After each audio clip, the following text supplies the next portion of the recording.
Hello fam, welcome back to the African Diaspora News channel. Ethiopia declared state of emergency over the pandemic. In the state of emergency, it was declared that companies cannot lay off employees as well as landlords cannot kick out tenants. Ethiopia's Prime Minister Abiy Ahmed declared a state of emergency on Wednesday, joining several governments in getting the mandate to impose more measures to fight the pandemic. Ethiopia's cabinet on Wednesday approved a loan of 54.9 million from the African Center of Disease Control and Prevention to help fight the virus, according to the information from the Prime Minister's office. Ethiopia prohibited companies from laying off workers and terminating employment in measures introduced as part of a state of emergency to stop the spread. The rules announced Saturday also banned meetings for more than 4 people for religious, government and other organizations, including political gatherings. The Attorney General Adanej Abebe said in a statement, "The new rules prohibit the eviction of tenants and rent increases. I believe the measures taken by the Ethiopian government to introduce these policies is a good thing for the people, because the negative that comes out of this pandemic, other than deaths and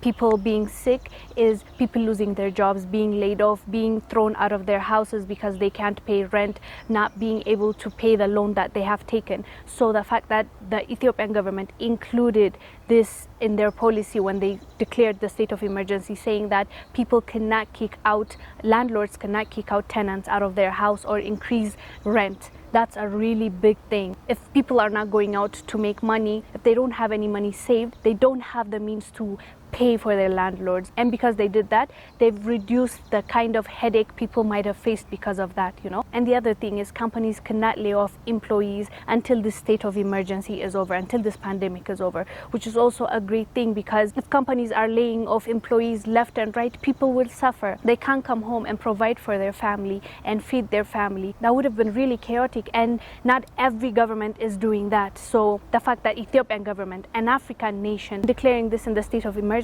is a big deal, and we really appreciate it. The people really appreciate it. The families really appreciate it, and that's a really good start. The other report out of Ethiopia is the Prime Minister Abiy, was going out and giving out foods himself as well with his officials. He's leading by example in paying it forward and contributing to the community, and actually going there and giving out food and necessities for those families who are in need. If we can look at this positive that is coming out of this bad situation we're all in globally, it's creating creativity in Africa. Since export and import has really reduced, people are really depending on themselves. People are really depending on their backyard. People are making sanitizers, people are making masks in Ethiopia, they were making masks locally. In Kenya, they were making sanitizers locally. In South Africa, this South African guy that has a business of selling alcohol, he came up with this idea where the unnecessary things he would have dumped, he then started making soaps with it. So Africans are now really being creative, because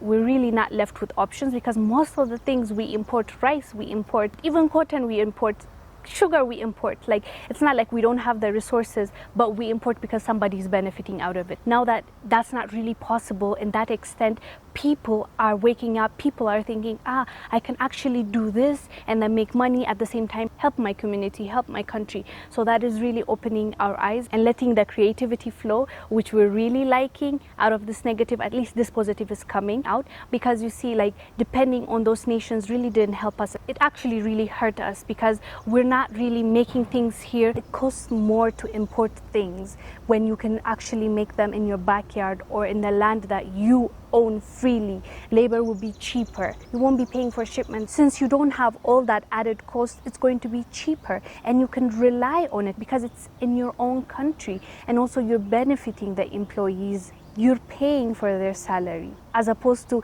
bringing in toothpick. We even import toothpick. Imagine.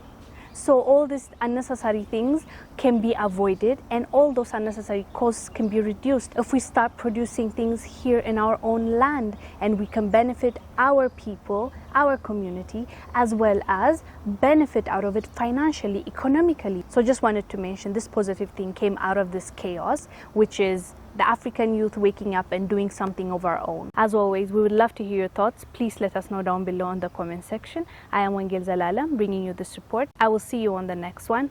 Bye.